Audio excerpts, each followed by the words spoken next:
அனைவருக்கும் வணக்கம். முருகப்பெருமானின் மூன்றாவது படைவீடாக இருக்கக்கூடியதான் பழனி முருகன் கோவில். இந்த தலத்தில் கந்தபெருமான் ஆண்டி கோலத்தில் தண்டாயுதபாணியாக காட்சியளிக்கிறாரு. மூலஸ்தானத்தில் இருக்கக்கூடிய பழனி ஆண்டவர் திருமேனி போகர் சித்தரால் நவபாசனத்தால் உருவாக்கப்பட்டது. இன்னைக்கு நாம் அந்த வீடியோவில் பழனி முருகன் நவபாசன சிலை பற்றிய பல சுவாரஸ்யமான தகவலை பற்றி தான் தெரிஞ்சுக்க போகிறோம். வீடியோ ரொம்பவே பயனுள்ளதாக இருக்கும். அதனால் வீடியோவை கடைசி வரைக்கும் ஸ்கிப் பண்ணாமல் பாருங்கள். இது வரைக்கும் நம்ம சேனலை நீங்கள் இன்னும் சப்ஸ்கிரைப் பண்ணலைன்னா மறக்காமல் சப்ஸ்கிரைப் பண்ணிவிடுங்க. வாங்க வீடியோக்குள்ளே போகலாம். பழனி தண்டாயுதபாணி கோவில் பல்வேறு சிறப்புகளை கொண்டிருக்கக்கூடிய ஒரு கோவிலாக அமைஞ்சிருக்கு. இங்கே இருக்கக்கூடிய முருகப்பெருமானை வழிபடுவதன் மூலம் நம்முடைய வாழ்க்கையில் இருக்கக்கூடிய அனைத்து விதமான பிரச்சனைகளுக்குமே தீர்வு கிடைக்கும் அப்படின்னும் சொல்லப்படுது. இந்த கோவில் அறுபடை வீடுகளில் மூன்றாவது படை வீடாக அமைஞ்சிருக்கு. அது மட்டும் இல்லாமல் இந்த கோவில் பல்வேறு சிறப்புகளை கொண்டிருக்கக்கூடிய வகையில் சொல்லப்பட்டிருக்கு. இந்த நவபாசன சிலைக்கு அபிஷேகம் செய்து தரக்கூடிய பிரசாதம் பல்வேறு நோய்களுக்கு தீர்வு கிடைக்கும் அப்படின்னு சொல்லலாம். அது மட்டும் இல்லாமல் இந்த பஞ்சாமிர்தத்தை சாப்பிடுவதால் நம்முடைய வாழ்க்கையில் நல்ல ஒரு மாற்றமும் தீராத நோய்களும் தீரும் அப்படின்னும் சொல்லப்பட்டிருக்கு. பொதுவாக பழனி என்பது மலையின் பெயர். பழனி மலையின் மலையடிவாரத்தில் திரு ஆவினங்குடி தலத்தையும் உள்ளிட்ட நகரமே பழனி என அழைக்கப்பட்டது. இந்த தலம் பழனி என அழைக்கப்படுவதன் காரணம் சிவனும் பார்வதியும் தம் இளைய மைந்தன் முருகப்பெருமான ஞானப்பழனி என்று அழைத்ததால் பழனி என பெயர் வர காரணமாக இருந்திருக்கு அப்படின்னு சொல்லப்படுது. இங்கு முருகப்பெருமான் ஆண்டி கோலத்தில் பக்தர்களுக்கு அருள்பாலித்து வர்றதாக சொல்லப்படுது. இந்த கோவில் மட்டுமல்ல, கோவிலில் சித்தரால் உருவாக்கப்பட்ட நவபாசான முருகன் சிலை பல்வேறு சிறப்பம்சங்களை தன்னகத்தை கொண்டிருக்கு. இந்த சிலையை அபிஷேகம் செய்து கொடுக்கப்படும் பிரசாதம் பல்வேறு உடல் பிணிகளை போக்கக்கூடிய அருமருந்தாக இருக்கு அப்படின்னு சொல்லலாம். தண்டாயுதபாணி விக்கிரகத்திற்கு 4 விதமான அபிஷேக பொருட்கள் மட்டும்தான் பயன்படுத்தப்படுது. நல்லெண்ணெய், பஞ்சாமிரதம், சந்தனம், விபூதி, பன்னீர் மார்கழி மாதத்தில் மட்டும் பயன்படுத்தப்படுது. இவைகளில் சந்தனம், பன்னீர் தவிர மற்ற எல்லாமே தண்டாயுதபாணியின் சிரசில் வைத்தவுடன் அகற்றாங்க. அதாவது முடி முதல் அடிவரை என்கின்ற அபிஷேகம் சந்தனத்துக்கும் பன்னீருக்கும் மட்டும்தான் இருக்கு. இதில் சிரசு விபூதி என்பது சித்தர் உத்தரவால் பக்தர்களுக்கு வழங்கப்படுகிற ஒரு பிரசாதம். இது கிடைப்பது மிகவும் புண்ணியம் அப்படின்னு சொல்லலாம். ஒரு நாளைக்கு 6 முறைக்கு தண்டாயுதபாணிக்கு அபிஷேகம் அலங்காரம் செய்யறாங்க. 5 முதல் 7 நிமிடத்திற்குள் முடிந்துவிடும். அபிஷேகம் முடிந்து அலங்காரம் செய்து விட்டார் பின்னர் அடுத்த அபிஷேகம் வரை மாலை சாற்றுவதோ பூக்களால் அர்ச்சனை செய்வதோ கிடையாது. இரவில் முருகனின் மார்புல வட்ட வடிவில் சந்தன காப்பு சாத்தப்படும். விக்கிரகத்தின் புருவங்களுக்கு இடையில ஒரு பொட்டு அளவுக்கு சந்தனம் வைக்கப்படும். முன்னொரு காலத்தெல்லாம் சந்தன காப்பை முகத்தில் சாத்தி கொண்டிருந்தாங்க. பின்னால இந்த முறை மாற்றப்பட்டிருக்கு அப்படின்னும் சொல்லப்படுது. தண்டாயுதபாணி விக்கிரகம் மிகுந்த சூடாக இருக்கும். அதனால் இரவு முழுவதுமே அந்த விக்கிரகத்தில் இருந்து நீர் வெளிப்படும். அந்த நீரை அபிஷேக திட்டத்துடன் கலந்து காலை அபிஷேகம் நடக்கும்போது அங்கு இருக்கக்கூடிய பக்தர்களுக்கு பிரசாதமாக விநியோகம் செய்வதாக சொல்லப்படுது. தண்டாயுதபாணி சிலையில் நெற்றியில் ருத்ராட்சம், கண், மூக்கு, தோல், கை விரல்கள் போன்றவை மிக அற்புதமான ஒளியால் செதுக்கப்பட்டது போல தெளிவாக இருக்கும். இது போகரின் கைவண்ணம். இந்த சிலையை சுற்றி எப்பொழுதுமே ஒருவித சுகந்த மனம் பரவிக்கொண்டே இருக்கும். இந்த சிலையை செய்ய போகர் எடுத்துக்கொண்ட நாட்கள் அப்படின்னு பார்த்தா 9 வருடம். அம்பாள், முருகர், அகத்தியர் இவர்களுடைய உத்தரவுக்கு பின் தான் போகர் இப்படி ஒரு சக்தி வாய்ந்த சிலையை செய்ய முயற்சி எடுத்திருக்காரு. இதற்காக 4000த்திற்கும் மேற்பட்ட மூலிகைகளில் பல இடங்களில் இருந்து கொண்டு வந்திருக்காங்க. 81 சித்தர்கள் இந்த நவபாசனத்தை போகர் சொன்னபடி தயார் பண்ணியிருக்காங்க.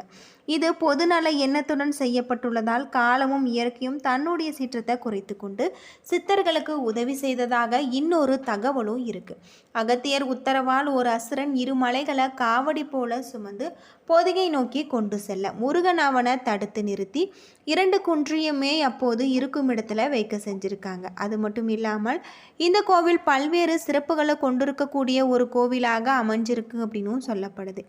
இங்கே இருக்கக்கூடிய முருகப்பெருமானை வழிபடுவதன் மூலம் நம்முடைய வாழ்க்கையில் இருக்கக்கூடிய அனைத்து விதமான பிரச்சனைகளுக்குமே நல்ல ஒரு தீர்வு கிடைக்கும். போகர் இகப்பரத்தில் இருக்கும்போது தன் மனைவிக்கு கொடுத்த வாக்கை நிறைவேற்று முருகனை மேற்கு திசை நோக்கி பிரதிஷ்டை செஞ்சிருப்பதாலும் இதனால் மலைநாட்டில் உள்ளவர்களுக்கு பழனி மலை முருகன் குலதெய்வமாக இருக்கார். கல்லில் சிலை செய்து பிரதிஷ்டை செஞ்சு கட்டிய எத்தனையோ கோவில்கள் சிதிலமடைந்த போதிலும் நவபாசானத்தால் சிலை செய்த இந்த கோவில் மேலும் வளர்ந்து கொண்டிருப்பதன் காரணம் சித்தர்களின் மகிமை அப்படின்னே சொல்லலாம். தண்டாயுதபாணி சிலைக்கு இடது பக்கத்தில் ஒரு சிறிய மரகத லிங்கம் இருக்குது. அவரை தரிசிக்க வலது பக்கமாக சென்று தீபம் காட்டுதல் வேணும். தீப ஒளி இல்லாமல் அவரை நம்மால் தரிசனம் செய்ய முடியாது. பழனியில் 2 மரகத லிங்கம் இருக்குது. ஒன்று முருகன் சன்னதியிலும் இன்னொன்று போகர் சமாதியின் மேல். இந்த இரண்டையுமே போகர் பூஜை செய்வதாக சொல்லப்படுது. இப்படி பல்வேறு சிறப்புகளை கொண்டிருக்கக்கூடிய ஒரு கோவிலாக தான் பழனிமலை தண்டாயுதபாணி கோவில் அமைஞ்சிருக்கு அப்படின்னே சொல்லலாம். பொதுவாக முருகப்பெருமானுக்கு எத்தனையோ கோவில்கள் இருந்தாலுமே மிகவும் தனி சிறப்பு வாய்ந்ததாக கருதப்படுவது தான் பழனிமலை முருகன். தமிழ் கடவுளான இவரை காண கேரளாவில் இருந்தும் உலகின் பல பகுதிகளில் இருந்துமே ஏராளமான பக்தர்கள் பழனிக்கு வந்து செல்கிறாங்க. முருகப்பெருமானை இங்கு மட்டுமே நாம் ஆண்டி கோலத்தில் காண முடியும். இங்கு முருகனுக்கு நவகிரகங்களில் அடக்கம் என்பதால் இவரை வந்து வழிபடுவதால் நவகிரக தோஷம் நீங்கும் அப்படின்னும் சொல்லப்படுது. அது மட்டும் இல்லாமல் இந்த முருகப்பெருமான் அறுபடை வீடுகளில் 3வது படை வீடாக இருக்குது. இந்த கோவிலுக்கு அபிஷேகத்திற்காக பயன்படுத்தப்படும் பொருட்கள் 4 மட்டும் அப்படின்னும் சொல்லப்படுது. நல்லெண்ணெய், பஞ்சாமிர்தம், சந்தனம், விபூதி. பன்னீர் மார்கழி மாதத்தில் மட்டும் பயன்படுத்தப்படுவதாக சொல்லப்படுது. இவைகளில் சந்தனம், பன்னீர் தவிர மற்றவை எல்லாமே தண்டாயுதபாணியின் சிரசில் வைத்தவுடன் அகற்றாங்க. அதாவது முடி முதல் அடிவரை என்கின்ற முழு அபிஷேகம் சந்தனத்துக்கும் பன்னீருக்கும் மட்டும்தான் இருக்குது. இதில் சிரசு விபூதி என்பது சித்தர் உத்தரவால் பக்தர்களுக்கு வழங்கப்படுகிற ஒரு பிரசாதம். இது கிடைப்பது மிகவும் புண்ணியம் அப்படின்னு சொல்லலாம். ஒரு நாளைக்கு 6 முறைக்கு தண்டாயுதபாணிக்கு அபிஷேகம் அலங்காரம் செய்கிறாங்க. இது 5 முதல் 7 நிமிடத்திற்குள் முடிந்துவிடும். அபிஷேகம் முடிந்து அலங்காரம் செய்துவிட்டார். பின்னர் அடுத்த அபிஷேகம் வரை மாலை சாற்றுவதோ பூக்களால் அர்ச்சனை செய்வதோ கிடையாது. இரவில் முருகனின் மார்புல வட்ட வடிவில் சந்தன காப்பு சார்த்துறாங்க. விக்கிரகத்தின் புருவங்களுக்கு இடையில் ஒரு பொட்டு அளவுக்கு சந்தனம் வைக்கப்படும்.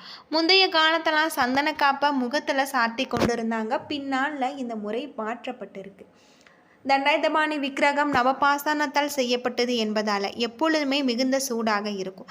இதனால் இரவு முழுவதுமே அந்த விக்கிரகத்தில் இருந்து நீர் வெளிப்படும். அந்த நீரை அபிஷேக தீர்த்தத்துடன் கலந்து காலை அபிஷேகம் நடக்கும்போது அங்கே இருக்கக்கூடிய பக்தர்களுக்கு பிரசாதமாக விநியோகம் செய்வதாக சொல்லப்படுது. பொதுவாக தண்டாயுதபாணி சிலையை ராஜ அலங்காரத்தில் தரிசிக்க வேண்டுமா, ஆண்டி கோலத்தில் தரிசனம் செய்ய வேண்டுமா, எது சிறந்தது என்ற சந்தேகம் பல காலமாக பக்தர்களுக்கு இருந்து வருது. பலருமே ஆண்டி கோலத்தில் முருகனை தரிசிக்கக்கூடாது என்று சொல்வதுண்டு. அது முற்றிலும் தவறானது. பழனி முருகனை ஆண்டி கோலத்தில் தரிசிப்பதற்கு அளவில்லாத பல சிறப்புகளும் இருக்குது. முற்றும் திறந்த தவ நிலையில், அதாவது அலங்காரம் இல்லாமல் ஆண்டி கோலத்தில் பார்க்கும் பொழுது நமக்குள் மெய்ஞானம் உண்டாகும். முற்றும் துறந்தவர்கள், குடும்பத்தில் பல நிலைகளை கடந்தவர்கள், இவர்கள் எல்லாமே இந்த கோலத்தை தரிசனம் செய்வது நல்லதாக இருக்கும். ஜோதிடத்தின்படி பார்க்கும் பொழுது செவ்வாய் கிரகம் அதிபதியாக முருகப்பெருமான் விளங்குகிறார். அதிலுமே முருகன் ஞானக்காரனாக விளங்கக்கூடியவர். ஆனால் செவ்வாயுடன் குருவும் கலக்கிறார். வீரம், தைரியம் இதற்கெல்லாம் உரிய கிரகம். அது மட்டும் இல்லாமல் வீரம், தைரியம் இதனால தான் எல்லோரையுமே எல்லாவற்றையுமே உதறி தள்ளிவிட்டு இங்கே வந்து நிற்க முடிந்தது. இதனால் அவரை நின்ற உடனே அங்கு குரு வந்துவிட்டார். செவ்வாயை வீரத்துடன் கிளம்பி குருவாக கிளம்புகிறார். இதனால் செவ்வாய் மற்றும் குருவின் அருள் பெற வேண்டுவோர் என்பவர்கள் பழனிமலை முருகனை தரிசனம் செய்வது சிறப்பாக இருக்கும் அப்படின்னும் சொல்லப்படுது. வழக்குகள் எல்லாம் நடக்கிறது, தீராத நோய்கள் எல்லாம் இருக்கிறது போன்ற பிரச்சனைகளில் அலங்காரம் இல்லாத முருகனை வணங்குவது நன்று. மனக்குழப்பம் மனக்குழப்பம் தீர இந்த முருகப்பெருமானை வழிபடுவதும் நல்லது அப்படின்னும் சொல்லப்பட்டிருக்கு. என்ன நண்பர்களே, இந்த வீடியோ உங்களுக்கு பயனுள்ள ஒரு தகவலை தந்திருக்கும்னு நினைக்கிறேன். வீடியோ பிடிச்சிருந்தால் லைக் பண்ணுங்கள், ஷேர் பண்ணுங்கள், கமெண்ட் பண்ணுங்கள். இதுபோல் தகவலை தெரிஞ்சுக்க நம்ம சேனலை மறக்காமல் சப்ஸ்கிரைப் பண்ணிவிடுங்க. உங்களுக்கு முருகப்பெருமான் பிடிக்கும் அப்படின்னா முருகனுக்கு அரோகர் அப்படின்னு சொல்லிட்டு மறக்காமல் கமெண்ட் பண்ணுங்கள். நன்றி நண்பர்களே.